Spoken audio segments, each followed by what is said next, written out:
Hello everyone, you are welcome to Mathematics 4. In this series of videos, I will solve the whole questions in papers 1 and 2 of Cambridge Lower Secondary Checkpoint Mathematics, April, May 2024, one after the other. There are 3 parts to each paper. Each part of paper 1 contains 8 questions, that is, there are 3 videos for paper 1, while the first 2 parts of paper 2 contain 8 questions, and the last part of paper 2 contains 10 questions. So this current video is part 1 of paper 1. Let's jump into the first question. You already know that you are not allowed to use a calculator in this paper. This is question 1.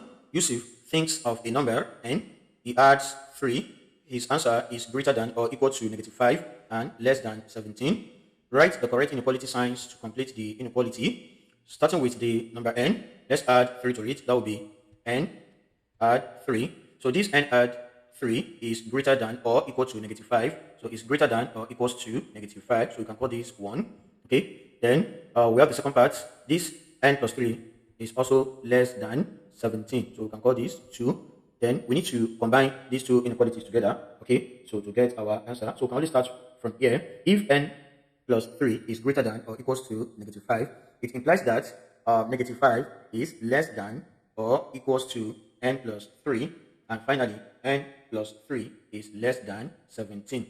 Question 2, 200 to the power of -3 is equals to 1 over 200 raised to the power of w. Write the value of w.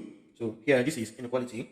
So let's write 1 over 200 to the power of w as a negative index. So that will change the question. So the question will be 200 to the power of -3, then it's equals to, so instead of you having 1 over, okay, so it will turn to minus. So we're going to have 200, then you have negative sign in between 200 and the power. So this is what you have here. So you can easily eliminate 200. This will cancel this. Okay, so we are left with -3 to be equals to negative w. Okay, so the negative sign will cancel out. So that means w is equals to 3. So this is what you have here. Question 3. Solve the simultaneous equations. Okay, so this is equation 1 and this is equation 2. There are 3 methods, at least 3 methods you could use to solve this question. As far as Cambridge Lower Secondary Checkpoint is concerned, you can use the elimination method, you can use substitution method, you can use graphical method. Of course, graphical method won't be a better option here. So you can either use the elimination method or substitution method. So it depends on you. Okay, I'll try to solve this question by using the 2 methods. Okay, so let's start with elimination method. So for elimination method, you have to ensure that the coefficient of either x or y are the same in the 2 equations. And for these two, for the given simultaneous equations, we have the coefficient of y to be equal. That is the number there. We have 2 here and you have 2 here. Don't worry about the sign for now. Okay, so that means you can easily eliminate them. Okay, so you have minus 2y and you have positive 2y. So what can you do to these two? Which operator, arithmetic operator, will you use to combine these together and get 0? So is it addition or subtraction? Of course, it is addition. So that means we're going to add everything together here. So let's put addition between x and 5x. So that will be 6x. So if you put addition between -2y and positive 2y, so you get 0. Then if you put addition here, 2 add 58, that will be 60. Okay, so we have eliminated y. So we have 6x to be equals to 60. Then divide both sides by 6. Okay, so we'll have the value of x to be equals to 10. So it's easy to substitute the value of x equals to 10 into equation 1 or equation 2. So let's use equation 1. So it will be x, which is now 10, minus 2 into y, which is 2y, then equals to 2. Okay, so we can rearrange by collecting the like terms. So minus 2y can go to the right hand side, okay, and come here. Then positive 2 goes to the left hand side and becomes -2. So that is, we have 10 minus 2 to be equals to positive 2y. Okay, so let's scroll down a little bit. So from here, you have 8 to be equals to 2y. If you divide both sides by 2, then we have the value of y to be equals to 4, as 2 goes in 8, that is 8 divided by 2 gives 4. So that means x equals to 10, y is equals to 4. So this is elimination method. So we can use substitution method now. Okay, so there is something you should remember when you are using substitution method. If you can start from either of the 2 equations, but there's a principle. If you start from equation 1, okay, for instance, you make either x or y the subject of the formula, and you call that equation 3. Okay, you start from 1, you get 3.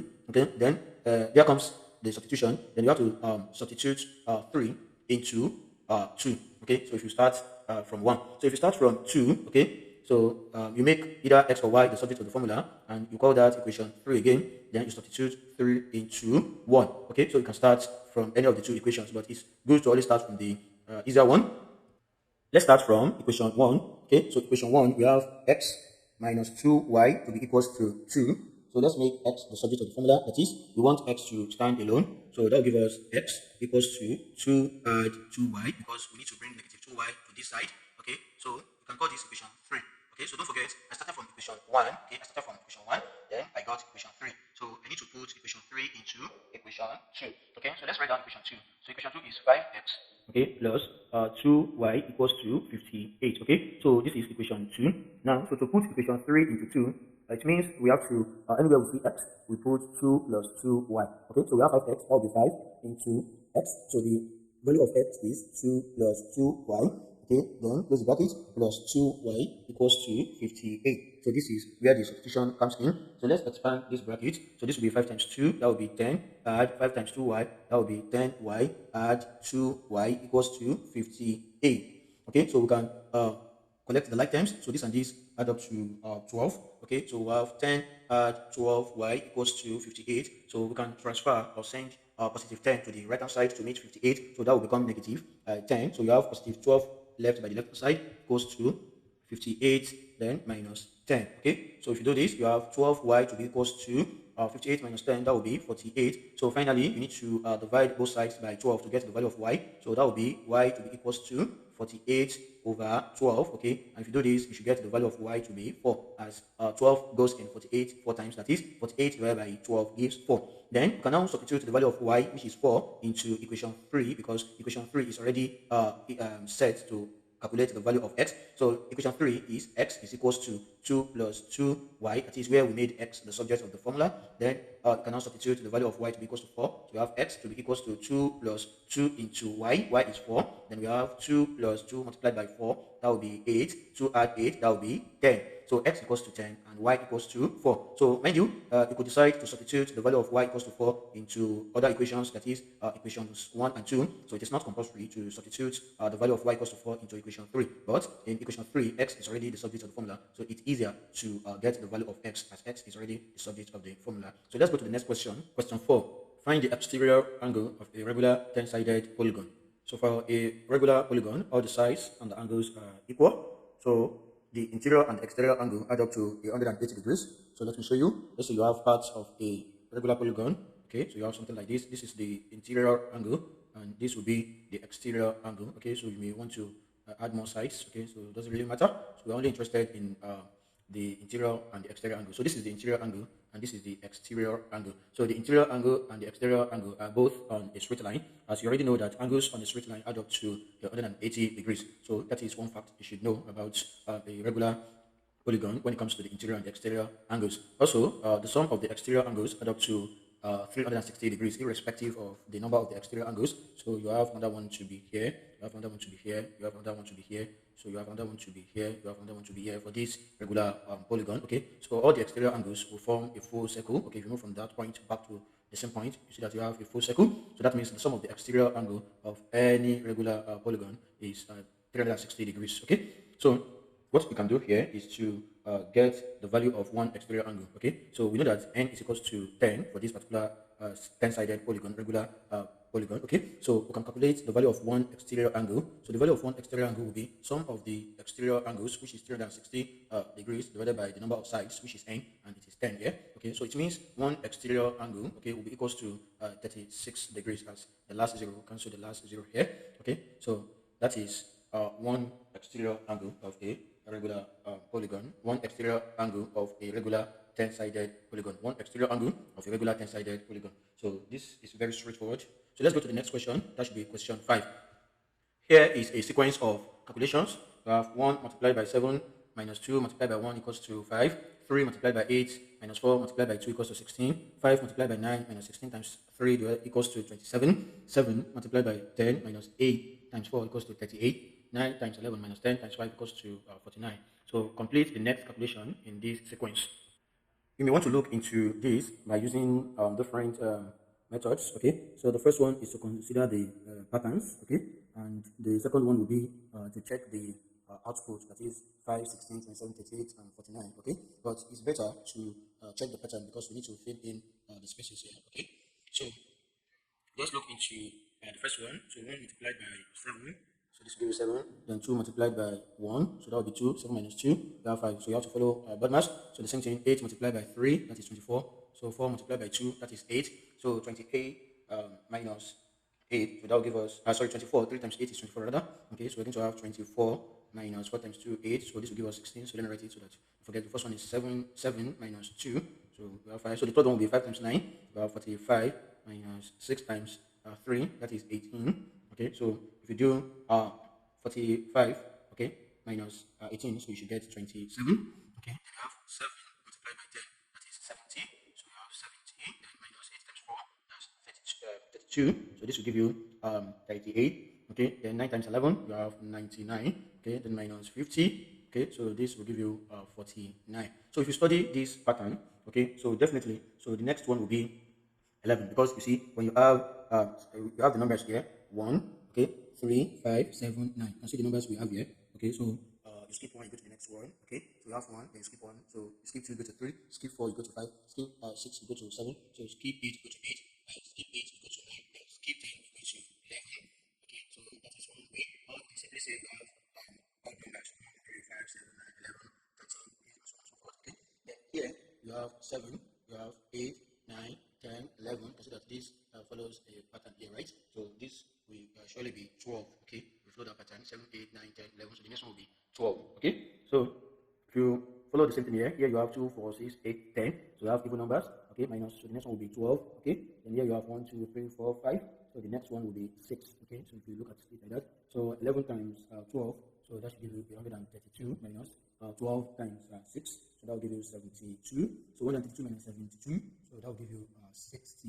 Okay, so that is what we get here. So we can say 11 multiplied by 12. So minus, then you can put what we have here, that is 12 multiplied by 6. Okay, so that is what we have here, then equals to 60. So that is what we have to put here.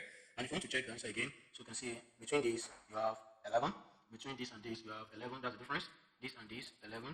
So this and this 11. Okay, so this and this should also be 11. Okay, so the next one will be 71 if you do that, because of the constant difference. Okay, we have common difference there, which is 11. Okay, so that is pretty easy. So it doesn't take time, so I just have to explain this to you very well. Okay, so it does 1 mark. So the next question will be question 6. Okay, let's scroll down gently. Okay, sorry. Okay, so a regular polygon has k lines of symmetry. Take this sign, okay, to for the correct statement about the order of rotational symmetry of the polygon. So look at the type of polygon we have here. We have a regular polygon, okay, that is the angles and the sides are equal, okay, so and it has k lines of symmetry. So one thing about a regular polygon is that the number of lines of symmetry will be equals to rotational symmetry. Take for instance a regular pentagon. It has 5 sides automatically, so it has 5 lines of symmetry. Okay, so and it's going to look like itself 5 times because of the regular shape. Okay, so the lines of symmetry is always the number of lines of symmetry is always equals to the number of rotational symmetry. So that's one fact about them. Okay, so the order of rotational symmetry is 1. Okay, so that is incorrect. Okay, so the order of rotational symmetry is clockwise. So that's not correct. So we're not dealing with that. The order of rotational symmetry, okay, is k. So this is the correct option. Okay, because since the regular polygon has k lines of symmetry, then it will surely have k order of rotational symmetry. So that is the implication. Okay, so for a regular shape, the line of symmetry and the order of rotational symmetry are equal. So let's go to the next question. That will be question, sorry. Okay, so that will be question 7. Mike and Pierre are each asked to write the equation of 2 lines that have a positive y-intercept. Okay, so I'll take this sign to show if each student is correct or not correct. Okay, so if you compare these equations with the general equation of a straight line, so you see that you have y is equals to mx plus c. Okay, m is the gradient and c is the intercept on y-axis. That is where a straight line touches the y-axis. So that is what C denotes. Okay, so we have to show this. Okay, we have to take this sign to show if each student is correct or not. So we are dealing with positive intersect. Okay, positive y intersect. So we always consider the value of C. If the value of C is positive, then we have positive y intersect, and if the value of C is negative, okay, then that means we have negative y intersect. Now for Mike, so both equations have a positive y intersect. So correct or not correct? So let's look at the first one. This is y equals to minus x plus 3. So if you compare y is equals to minus x plus 3, compare it with y is equals to mx. okay, plus c. So you see that the intercept here is positive 3. So this is correct. Okay, so this the intercept here is positive 3. And if you also compare this one, y equals to 2 minus x, you see that the intercept on y-axis is positive 2, okay, which is this. So for Mike, okay, so both equations have a positive y intercept, so we'll take this. Okay, so the next one will be pair. Okay, so for pair, if you compare the equation with the general equation of a straight line, so plus 0.5 is the intercept on y-axis, which is positive, and 7 is the intercept on y-axis, which is also positive. So we'll take this. So they are both correct. So let's go to part B. So the part B, the equation of a line is 7 equals to 3x plus y. Find the gradients and y-intercept of this line. So this is pretty easy. So let's rearrange this. We have 7 equals to 3x plus y. So if we arrange this, we want y to stand alone. That means we need to bring 3x to this side. So that means we're going to have negative 3x. So this will be add 7 positive 7 and equals to y. So I can write this as y is equals to negative 3x plus 7. Okay, so if you compare y equals to negative 3x plus 7 with y equals to nx plus c, the general equation of a straight line, you see that the intercept on y-axis is positive 7, which is 7. Okay, and x cancel x, so the gradient is m is equals to negative 3, so the gradient is negative 3. So that is how to complete this. So let's go to the last question in part 1. So we have to take this sign to show if each conversion, okay, is correct or not correct. So we have 60 nanometer equals to 6 millimeter, and we have 2000 gigabyte equals to 2 megabyte. Okay, so this is pretty straightforward, but I'd just like to explain a little bit. There's an acronym we use to convert this metric system from one form to another, which is King Henry, okay, died by drinking chocolate milk. King Henry died by drinking chocolate milk. Okay, so the B here is the base where you have the grams, you have the meters, and we have the liters. So this is kilo, this is hecto, this is deca, and we have deci, we have centi, and we have milli. So this is what we do use. Actually, you can extend this to the right, and you can also extend this to the left. Okay, so for you to have a picture, nona, and the likes. So if you want to extend this, okay, so after kilo, okay, so you can have mega. So let me just write it in red. You can have mega, and after mega, you can have giga. Okay, you can have giga, and after giga, you can have tera. Okay, so you can continue like that. So after milli, you can have micro. Okay, so let me write. You can have micro. So after micro, you can have nano. Okay, which is this one here, nanometer. So you can have nano. Okay, so after nano, you can have pico.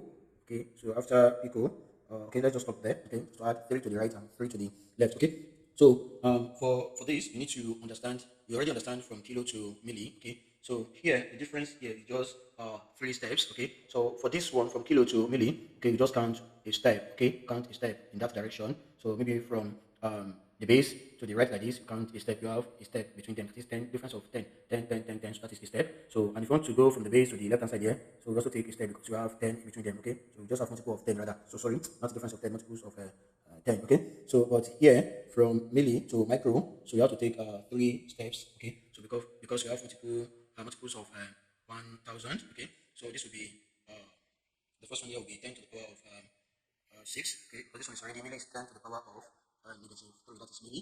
Okay, so you take 3 steps between milli and micro. That is 1, 2, 3. So you have 3 steps. That's 10 to the power. So this will be 10 to the power of 6 now. Okay, so that's from here to here. So in order not to confuse you, okay, not to confuse you rather, so you have 10 to the power of 3. So this will be 10 to the power of 3 between them. That is between this and this, 10 to the power of 3. Between this and this, 10 to the power of 3. So which is 3 steps. Okay, so for this one, so but if you want to take this one now, so you can say that milli is 10 to the power of 3, then micro will be 10 to the power of 6, so nano will be 10 to the power of 9, and pico will be 10 to the power of 2. Okay?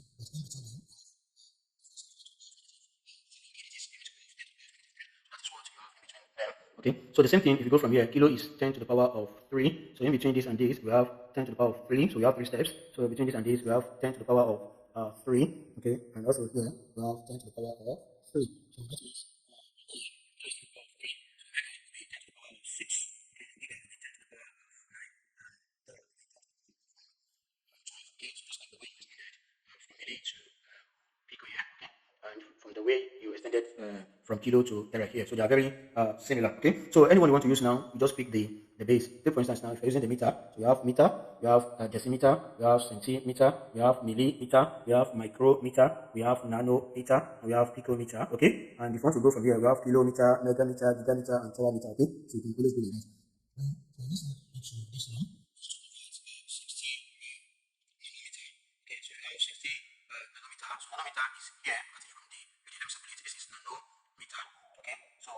convert it to millimeter. So look at millimeter here. Okay, so that means we are moving from nanometer to millimeter. And don't forget that between nanometer and micrometer, you have three steps. So between micrometer and then millimeter, you have three steps. So that means from nanometer to millimeter, so you have to take six steps in this direction. Okay, so that means we can say, let's write. Okay, sorry. So if I write 60 nanometer here, okay, so I have to, the decimal point is currently here, that's 60.0. So I want to convert this 60 nanometer to millimeter. So that means I have to take three steps from nano to micro, then another three steps from micro to milli. So that means altogether I have to take six steps towards this direction. Okay, so to be 1, 2, 3, 4, 5, 6. So the decimal point should be here. Okay, so we have to fill up this with zeros. Okay, then the answer is point zero. That's 1, 2, 3, 4, 4 zeros. Okay, then 6 0. Okay, so to be millimeter. Okay, millimeter. So it's good to always precede the decimal point with a zero. So that means 60 nanometer. Okay, is equals to this 0.000060 millimeter. So this and this are not equal. So we're going to take this sign for incorrect. Okay, so this is pretty easy. So I just have to take my time to break it down for you so that you have full understanding of it. So when you want to attempt a question like this, so it will be pretty easy for you to go straight to the answer. For the second one, we have to use another acronym. Okay, so because we don't have byte as the base here, we have gigabyte. We have for the second one, we have to use another acronym, okay? Because from the base, we only have grams, meters, and liters, okay? So we want to talk about, we are using byte now. So what we can just do here is this. Let's start from the smallest one. So I'm going to have letter B for bytes. So this is the smallest, okay? After byte, we have kilobytes. Okay, after kilobytes, we have megabytes, MB. After megabytes, we have gigabytes. So after gigabytes, we have terabytes, okay? So just as far as mathematics is concerned, you just have difference of 1,000, okay, in between them. That is three steps, okay? You have three steps, okay, to move from one to another. And we also make use of this in our daily activities. It's something that is very close to us when it comes to processing of data or processing memory, like function memory or computer memory, hard drive, hard disk, and the like. Okay, so this is ETH. Okay, so we want to move from gigabytes. This is gigabyte here. Let's circle it to megabyte. So megabyte is here. So you have to take three steps, okay? So from gigabyte to megabyte, okay? So 1, 2, and 3 because we have multiple of 1,000 in between them. So we have 2,000 gigabytes. So the decimal point is here as 2,000 is the same as 2,000.0. So to go to megabyte now, so you have to shift this decimal point towards this direction, okay? Move forward. So you have 1, 2, and 3, okay? So you have to fill up this with zeros. So that means the final answer should be 6 zeros. So we have 2,123,123 megabytes, okay? So that means 2,000 gigabytes should be equal to 2 million megabytes. So this is not correct as well. So this will be the end of the solution to part 1 of paper 1. So in the next video, that will be the solution to questions from questions 9 to question 16, and that will be part 2. Until then, have your fingers crossed.